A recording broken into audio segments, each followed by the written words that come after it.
Hello, ladies and gentlemen, dear viewers of Burundi National Television. Welcome to the English edition, Top Stories. This Monday, the President of Burundi, Evariste Ndayishimiye, chairperson of the African Union, alongside his spouse, began a two-working visit to the neighboring Democratic Republic of Congo. Upon his arrival at Njiri International Airport, he was in Kinshasa. He was received by the President of DRC, Felix Antoine Tshisekedi, together with the First Lady and other senior officials. And Econet Wireless, a telecommunication company, said they are doing everything possible to facilitate SIM card registration campaign for their subscribers in compliance with the regulations set by Burundi's Telecommunication Regulatory Authority, ARCT, in French acronym.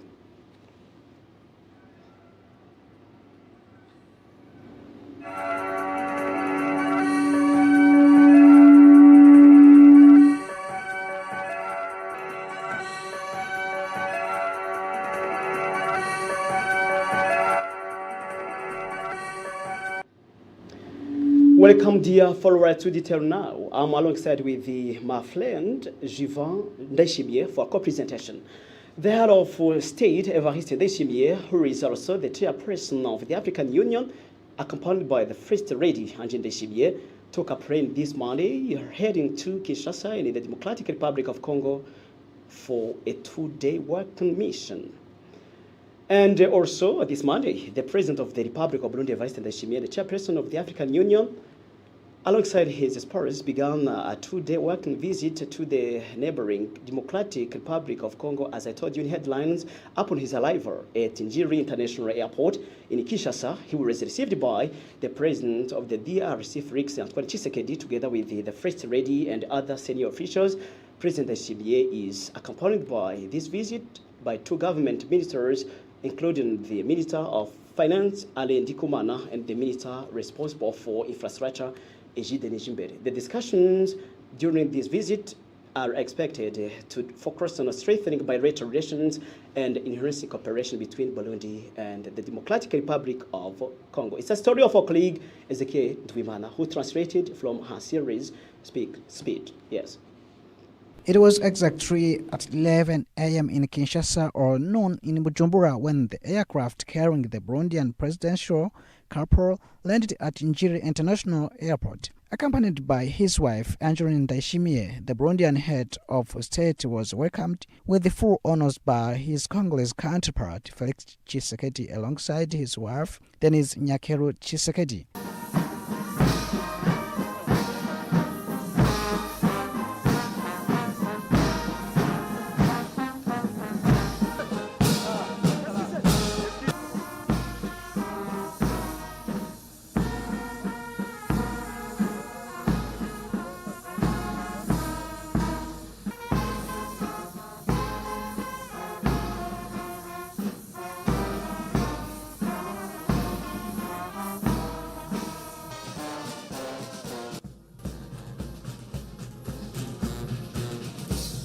The airport esplanade hosted an official welcoming ceremony attended by Congolese civilian and military authorities, the Burundian ambassador to the DRC and his staff, as well as members of the Burundian community living and working in the DRC who came to welcome the Burundian president. Among the Burundian delegation were the Minister of Finance, Alain Ndikumana, and the Minister of Infrastructure, Egide Nijimbere. After the customary greetings, the two heads of the state and the spouse left the airport for the African Union city, the official residence of the Congolese president, located on the banks of the Congo River.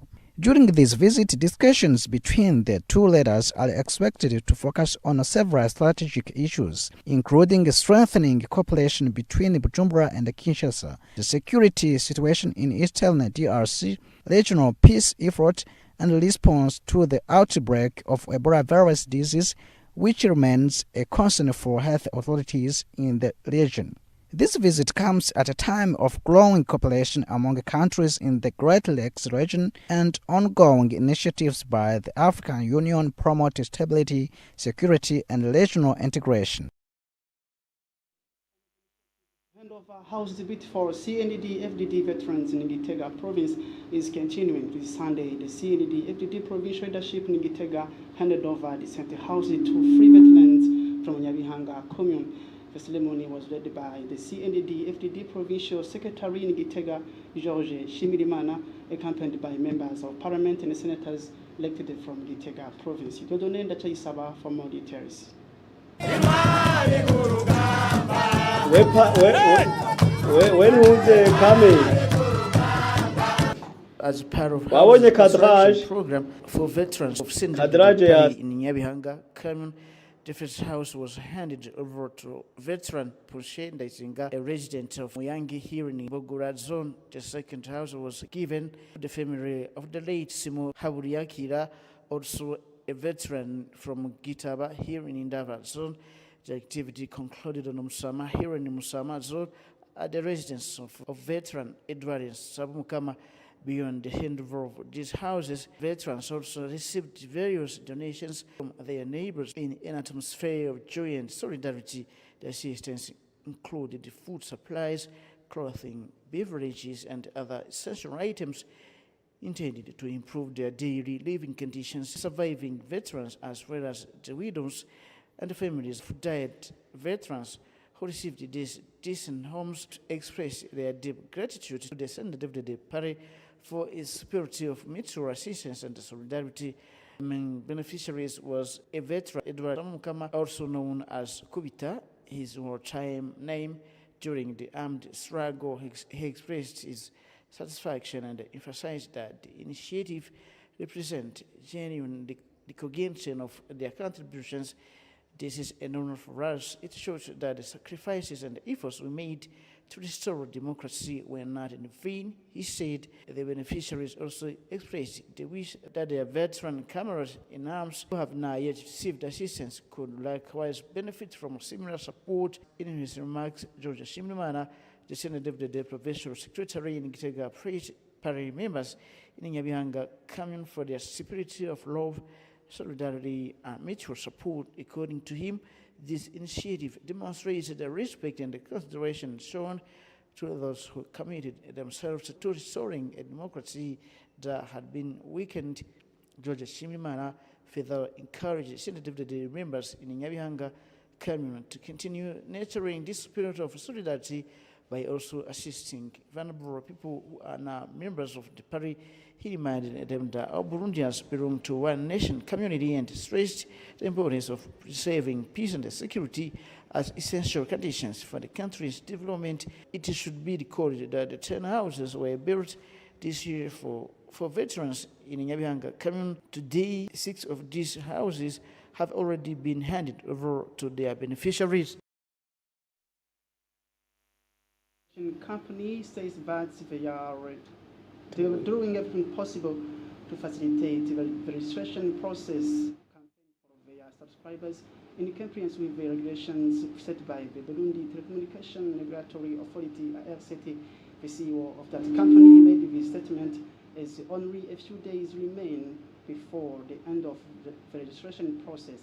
He indicated that they will hold discussions with the authority to review the situation, given that the number of people coming forward for registration remains very high. Take a listen. We have put some order at all our outlets. Here in Bujumbura, we've got this head office where people are queuing outside. We have got also another shop in Kanyosha. Our other shop also at the center of town, which is Buja office. Another one in Mbugiza, another one also in Kamenge. And we've put tents outside where people should be able to sit. And we've got all our staff. I said to every staff member, drop off everything and focus on assisting this verification process so that at least we're able to meet the deadline of 5 June 2026. And also when you look at up country, also it's the same. Areas like Rumonge, you go even to Riiki, you go to Muyinga, you go to Makamba, you go to Angozi, you go to Chibitoke, everywhere where we are, we've put the same processes in place. What we need to understand is the requirements by the regulator, all right? We can put that platform in place, But the most important thing is when somebody is coming to register, we need the person to be there in person physically. Why? Because we need to make sure that we are talking to the right person, the owner of the SIM card. If we just put a link in place, somebody can just send somebody's picture, which is not his or hers. Then when there's an issue of fraud, now when you are tracing that person, it is possible that we can get a picture of Mary Shandao, yet the person who is using the line, or the owner of the line, is Renova, yeah, Kashungori. So that's where the issue is. We need the person to come in person, verify that it's a male person, it's a female person, is the actual owner, verified together with the ID. We've got a team of what we call foot soldiers. We also have got our own brand ambassadors. The brand ambassadors they are equipped with motorbikes. Those are the guys that would drive into the communes and the colonies. Yeah, and we have got some points that we've set up where people can actually be able to easily access those points. That's what we are doing. So we've got foot soldiers and a team of brand ambassadors that are moving to the rural areas for those people that cannot travel to our permanent points, which we normally use when you are running the business. Even yesterday, when the representative from the regulator was with us here, assessing the situation, what's actually happening. And I think they are seeing what's happening on the ground. And our position as Econet level is that today is Monday and 25 is actually Thursday. Then by end of day tomorrow, we should be able to make an assessment of where we are exactly. And then on Wednesday, we have to go to the regulator and update them on our position. And if there's any gap, then we put together our request and say what can be done under the circumstances. But basically, that's the plan, and to communicate the position that we have actually achieved. The communal administration of Butihinda in Bomuza province has expressed concern about the situation of fishermen operating on Lake Gweru. They continue to carry out their activities without proper safety equipment, particularly life jackets, even though they contributed to economic development effort aligned with Burundi's Vision 2040-2060. The Executive Secretary of Butihinda Commune, Arkade Habimana, reassured the fishermen, stating that the issue is among the priorities of the local administration, which is working to find appropriate solutions. Diodone Chaisaba details. Gweru Lake plays an essential role in the development of Butihinda Commune in the Bumuza province. It serves as a source of income for many families and also contributes to tax revenues that support the communal budget. Speaking at Daga's landing site in the Masaka zone, the president of the fishermen, Saidi Nyandwi, stated that this site provides livelihood for nearly 1,500 households spread across 4 years.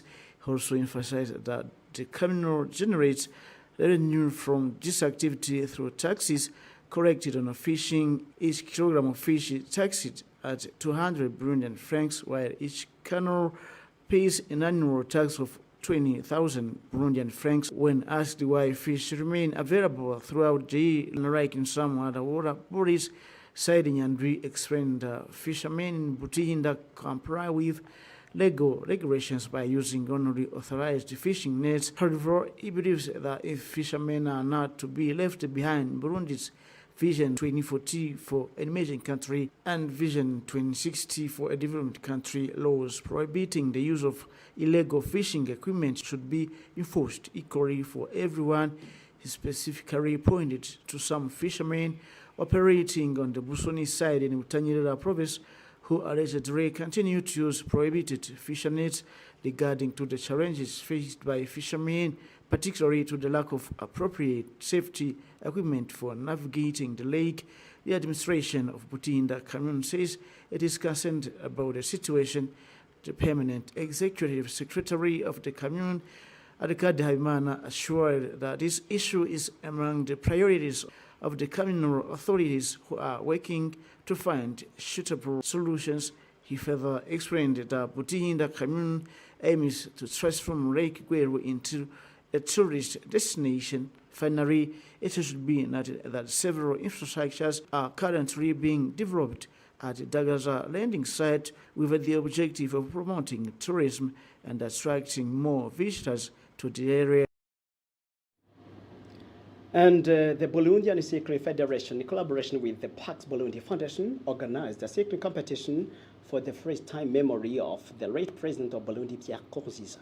The spokesperson of the Pax Burundi Foundation, Fabrice Dilagila, said that they were pleased to organize this competition because the sport was among the priorities of Pierre Nkurunziza, late president. It's a story of our colleague, Edisi Olokamkama. These official launching ceremonies of the competition of cycling race in memory of the late Pierre Nkurunziza first edition took place on Boulevard Melchior Ndadaye. This competition was organized by the Burundian Cycling Federation in collaboration with Pax Burundi Foundation. Those ceremonies were enhanced by the presence of the Deputy Secretary General of the CNDD-FDD Party, Cyriaque Nshimirimana, National Secretary in charge of Veterans, Secretary of the CNDD-FDD Party in the province of Bujumbura, the President of the Youth League affiliated to the ruling party, administrative authorities of the Mukaza commune, and others. 41 cyclists will participate in this competition, including 30 boys and 11 girls. The president of Burundian Cycling Federation thanked all the partners, especially the Pax Burundi Foundation, and the spokesperson of the foundation, Fabrice Dilagila. He said that they appreciated organizing this competition with the aim of remembering late Pierre Nkurunziza, who among his priorities highlighted the sport.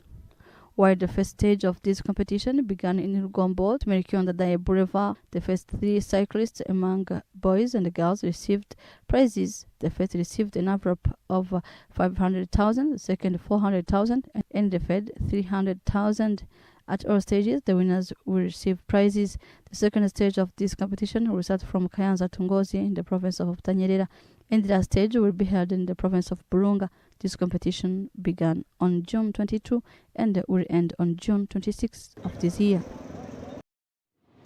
And for the sports news of the last week, we have just concluded. We tell you about the physical exercises organized by the First Lady of the Republic of Burundi, Angéline Ndayishimiye. These exercises took place in the Buhumuza province in Muyinga Canyon. In football, we also look at the girls tournament for players under 16 in Gitega. And in the FIFA World Cup, we highlight the matches opposed, such as that one of Spain against Cape Verde, and the United States against Australia, and Germany against Ivory Coast. It's a story of our colleague Ezekiel Duimana. We begin this week's sport roundup with the fitness exercises organized by the First Lady of Burundi, Angéline Ndayishimiye. These activities took place in Buhumuza province, specifically in the commune of Muyinga. In football, we start with the Under-16 Girls Championship at Ingoma Stadium in Gitega. Frambo Girls of Gitega defeated the Sapa Queens of Karusi by 3-2. In another match, GTG Girls of Gitega beat La Colombe Inyange of Kiganda by 2-1. On Saturday at Inware Stadium, a friendly match opposed the Team Nyange dressed in green to Team Saido dressed in red.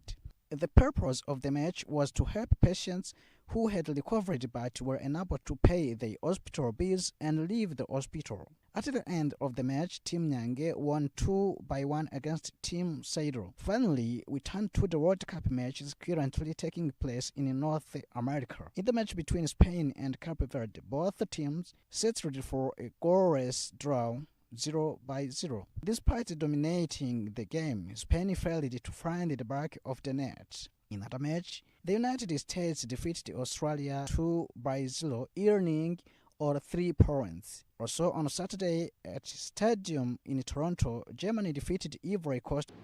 Well, this is the end of our English news edition. Keep watching Burundi National TV program. I was alongside with Jivan Ndayishimiye. How did you appreciate it? It was wonderful. Thank you. Bye-bye.